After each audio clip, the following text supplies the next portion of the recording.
A week-long journey from Prince Rupert to Prince George has wrapped up. The BC NDP used the trip to shine a light on an issue surrounding Highway 16. The MLAs spoke to activists and anyone concerned about the lack of a shuttle service along the Highway of Tears. Did you see anybody hitchhiking on the highway? We saw some people hitchhiking. The journey has now run its course. A tour of the Highway of Tears to learn what kinds of pressures face communities along that highway and, in particular, issues around transportation. Many of them talk to us about individuals that just to accomplish the basics, go get a quart of milk, go to a doctor's appointment, they have to hitchhike. There are absolutely no options for them in many of these communities. Concerns around transportation first arose in 2006 following the Missing Women's Symposium. At that time, 16 recommendations were put forward. It found that other than Greyhound, there is no public transportation between First Nations communities and other towns.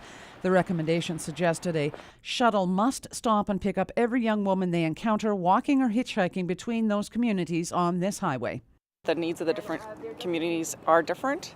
So I think what's important is that the provincial government sit down with regional districts and local government and First Nations communities along the highway and see what works best for those communities. The group did see some hitchhikers along the highway, but say they were looking to head west and weren't able to offer help. And they deny the shuttle suggestion is nothing more than a band-aid. The fact that if you're on social assistance or disability or you're on a low income in a lot of these resource communities, people are really resourceful. They work multiple jobs, multiple part-time jobs. If it costs you $40 or $50 to hire a friend or a taxi to go into town to do groceries, it really puts you on an uneven playing field. The NDP will use the information gained from the tour to push the BC Liberals for such a shuttle.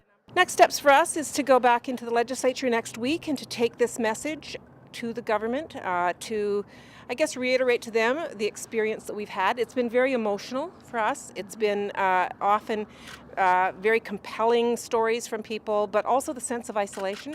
There were no hard and fast numbers as to how much a shuttle service would cost, but say it would be irrelevant if one life were saved. Cheryl Jan, CKPG News.